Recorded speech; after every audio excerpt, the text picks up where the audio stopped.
Today, I'd like to share with you a disturbing unsolved case including an unidentified, uncaught serial killer from Oakland County, Michigan.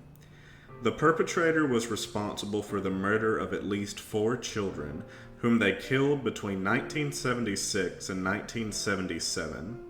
In this video, we will go over the cases of the 4 confirmed victims and take a look at the subsequent investigation into the murders, which involved some rather extreme tactics and yielded some unexpected results.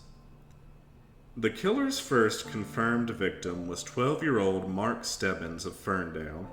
His mother worked at a bar at an American Legion Hall, and on the night of February 15, 1976, he accompanied his mom to work, where he found himself bored and wanting to go home.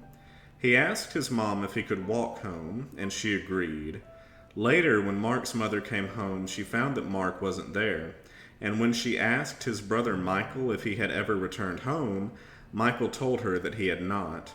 So, Miss Stebbins called her ex-husband to ask if Mark had gone to his house instead. But Mark wasn't there either. At 11 that night, Miss Stebbins called to report her son missing. 4 days later, a man walking his dog stumbled upon Mark's body. He was wearing the same clothes he was last seen in, lying on a pile of wood and dirt in the parking lot of a local office building in Southfield. He had been strangled and subjected to SA with a foreign object and had 2 lacerations to the back of his head on the left side. He also had rope marks on his wrists and ankles, indicating he'd been bound during his captivity.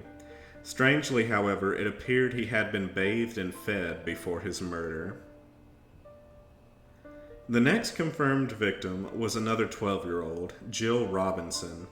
On the night of December 22, 1976, she got into an argument with her mother, who wanted her to help her make biscuits for dinner that night.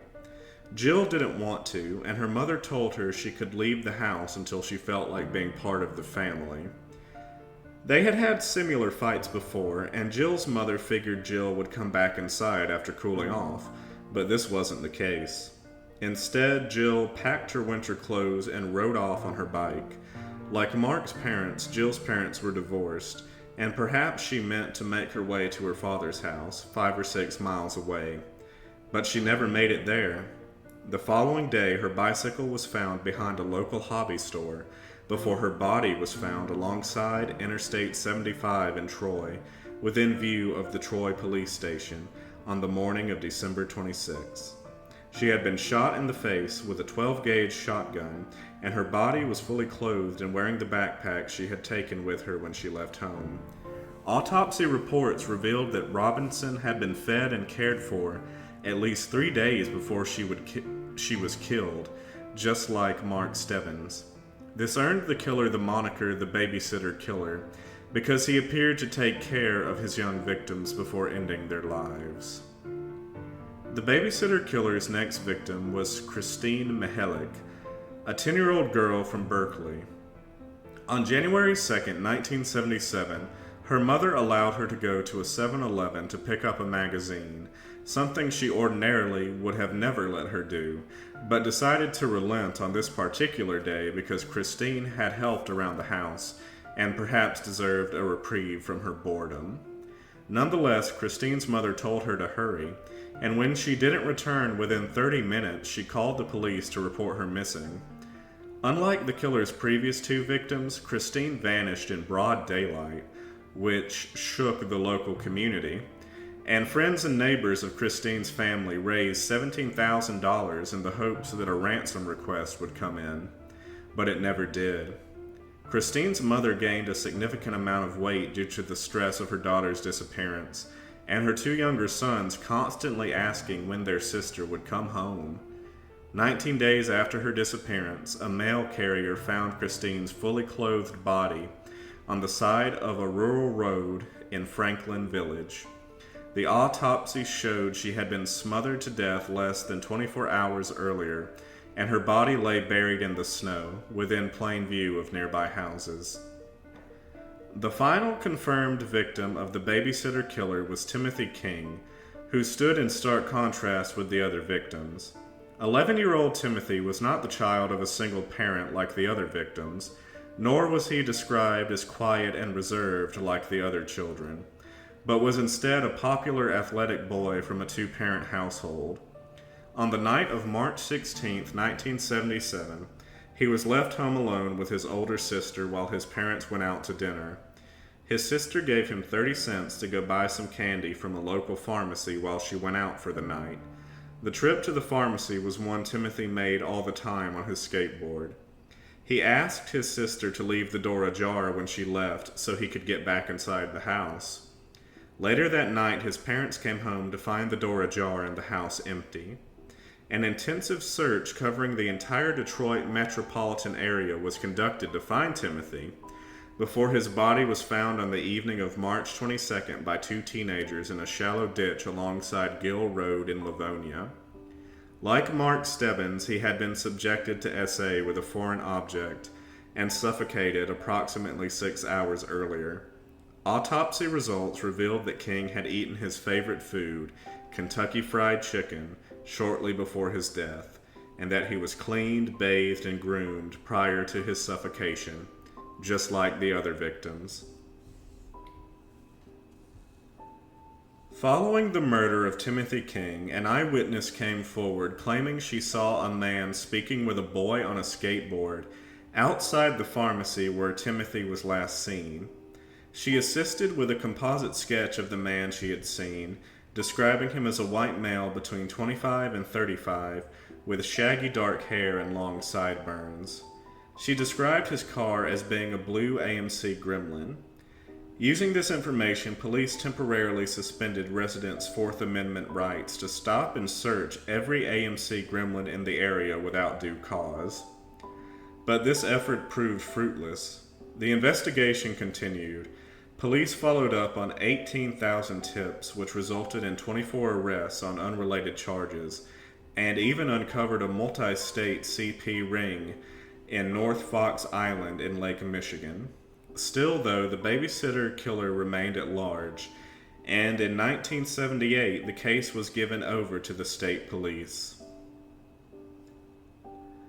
Years passed, and in 2006 police in Parma Heights, Ohio, arrested Ted Lamborghini, a retired auto worker in a 1970s sex ring that preyed on young boys in Detroit's Cass Corridor.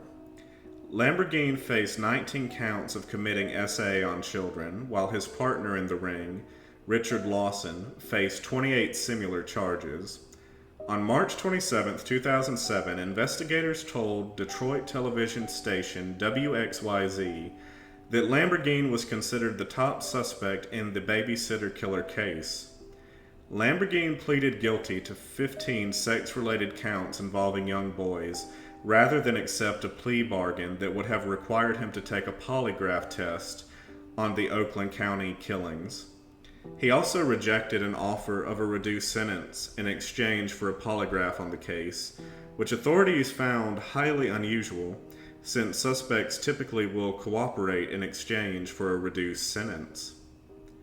Another notable person of interest was Chris Bush, who had been taken into police custody shortly before the abduction and murder of Timothy King.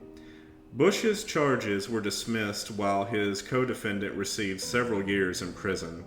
Many believe this was due to Chris's connections, as his father was the vice president of General Motors at the time.